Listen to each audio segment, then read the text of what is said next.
Entonces, ¿no es lógico entonces que si el diablo quiere traer el pecado a tu vida, que él simplemente venga frente a ti y diga, ve y peca?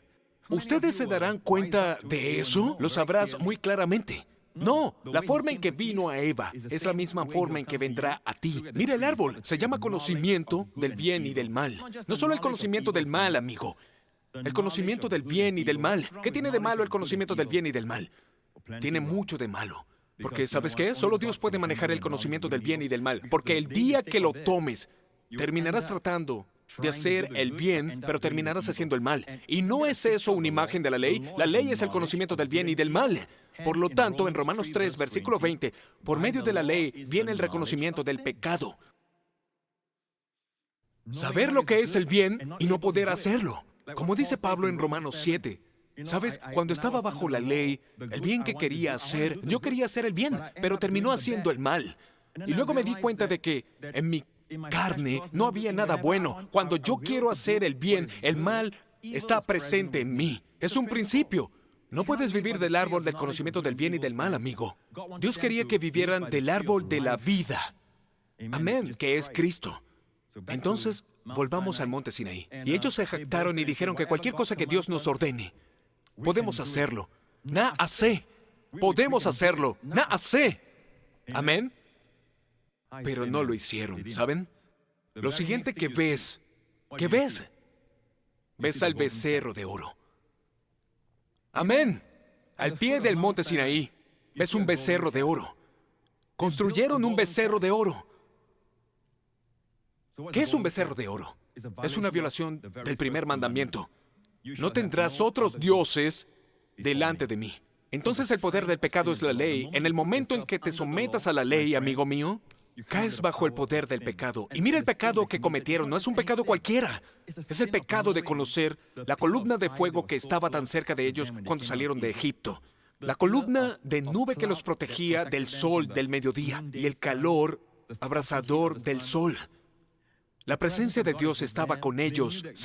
Vieron el trueno y sabían que Dios estaba con ellos. Y sin embargo, piensa en las ramificaciones de ese becerro de oro, lo que significa. Es como, ¿sabes? El peor tipo de pecado que puedes cometer. La primera violación. No reconoces a Dios. No reconocemos a otro Dios.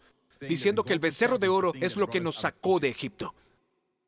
La Biblia nos dice que el pueblo judío nos dice que esa era la fiesta de Pentecostés.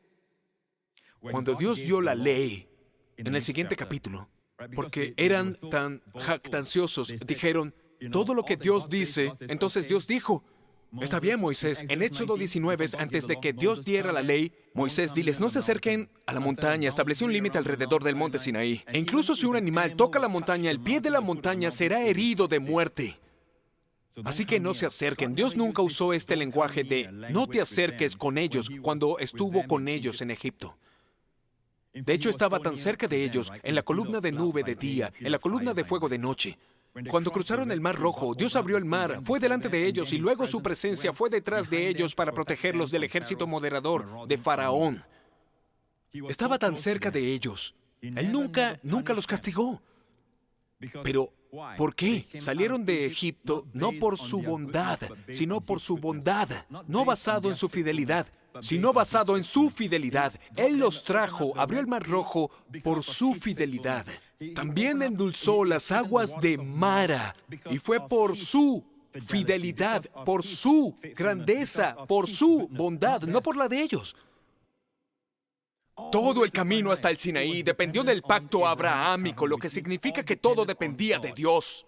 Ahora, ¿eso significa que a Dios no le importaba su carácter, su...? No, amigo. Cuando más tiempo estés bajo la gracia, habrá una transformación. Pero mientras estés bajo la ley, no podrás ser transformado. Y eso quedó probado, ¿cierto? Incluso el último año seguían quejándose. Pero esta vez... Después del Sinaí, después de que Dios dio los 10 mandamientos, cuando se quejaron, murieron. Porque le dijeron a Dios, no nos juzgues más, no nos bendigas, no nos trates basado en tu bondad, en tu fidelidad. De ahora en adelante, lo que sea que nos digas, lo podemos hacer. ¿De acuerdo? Trata con nosotros basándote en nuestra bondad. Eso es lo que estaban diciendo. Eso es lo que significa estar bajo la ley. Significa que si hago el bien, me bendices. Si obedezco, me bendices. Si te desobedezco, tienes que maldecir. Por eso, en esencia, y no olvides que en Santiago no dice que si tú violas una ley, eres culpable de esa ley que violas. No, en Santiago dice que si infringes una ley, eres culpable de todas. Me pregunto, amigo, con todo lo que estoy compartiendo aquí, si entendemos las ramificaciones, ¿sabes? Incluso antes de que se entregara la ley.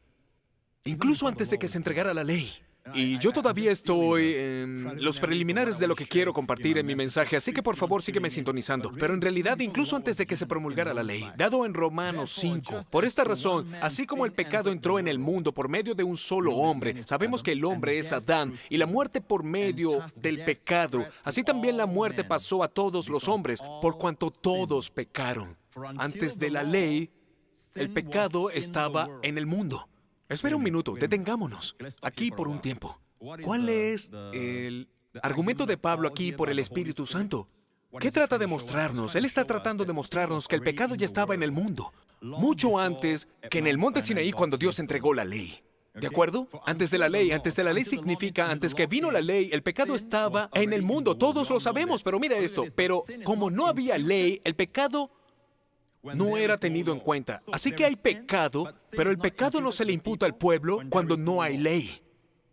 Piensa en eso, simplemente detente y medita eso por un tiempo. ¿Habías meditado sobre eso antes? El pecado no cuenta donde no hay ley, pero hay pecado, pero no se le imputa al pueblo cuando no hay ley, ¿de acuerdo?